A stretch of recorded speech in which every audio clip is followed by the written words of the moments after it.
Bonjour, alors la vidéo du jour va porter sur l'équipement et dans quel ordre s'équiper.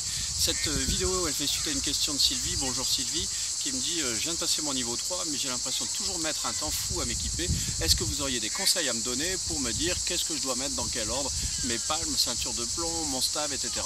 Alors pour répondre à ça, bon, il n'y a pas de dogme très précis, ça va dépendre bien sûr. Est-ce que vous plongez dans une embarcation? Quel type d'embarcation? Est-ce qu'on va partir en saut droit, en bascule arrière? Est-ce qu'il y a une plateforme à l'arrière du bateau? Mais on va raisonner plus en termes de sécurité et de confort. Puisqu'on parle de sécurité et de confort, je vais notamment parler du confort au niveau du dos. Donc c'est quelque chose de très important à préserver, surtout en plongée où on peut être confronté à du matériel lourd. Donc je dirais que la bouteille, c'est à équiper vraiment en dernier.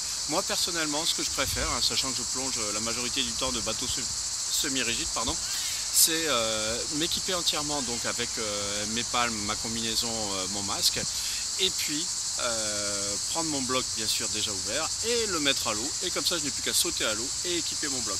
Ça c'est vraiment super parce que là dans l'eau c'est vraiment très confort pour équiper, et puis au moins je ne me fais pas mal au dos. Bien sûr pour porter mon bloc je fais bien attention à essayer de travailler avec les genoux plutôt qu'avec le dos.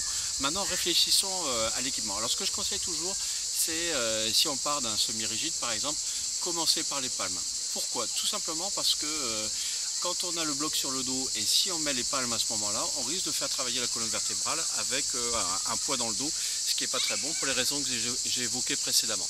Donc dans l'ordre, je dirais personnellement, moi je préfère commencer par les palmes.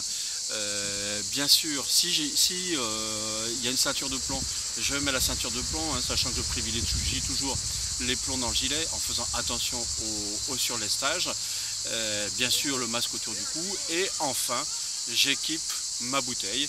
Et si jamais j'utilise des gants, sachant que je ne suis pas très adepte des gants, sauf en eau très froide, mais moi j'ai la chance de ne pas avoir les mains frigorifiées en Méditerranée, même à 12 degrés, je n'ai pas besoin de gants. Mais si j'utilise des gants, je vais les mettre vraiment au dernier moment, parce que s'équiper avec des gants c'est très difficile. Donc je dirais sur un semi-rigide, je commence, bien sûr, j'ai ma combinaison, j'ai mon masque autour du cou, je mets mes palmes. Ensuite, je pose mon bloc sur le boudin, je mets mon bloc sur le dos, et si jamais il y a des gants à mettre, c'est à ce moment-là que je les mets. Bien sûr, je n'oublie pas de vérifier mon matériel et celui de mon binôme. Et dans cette vérification, je vérifie bien sûr que la bouteille est bien ouverte. Voilà. Alors, par contre, dans d'autres bateaux, il peut être commode. Si c'est un grand bateau ponté, de mettre d'abord sa bouteille et puis ses palmes juste avant la mise à l'eau. Attention simplement au mouvement avec le dos. Le meilleur équipement, c'est encore quand on a toute une bande de personnes à votre disposition qui sont là pour vous équiper, et là ça facilite grandement la vie. Voilà, si vous avez aimé cette vidéo, cliquez sur j'aime. Si vous n'avez pas aimé, cliquez sur j'aime pas. Vous voulez en voir d'autres, abonnez-vous à notre chaîne YouTube Aquanomie One.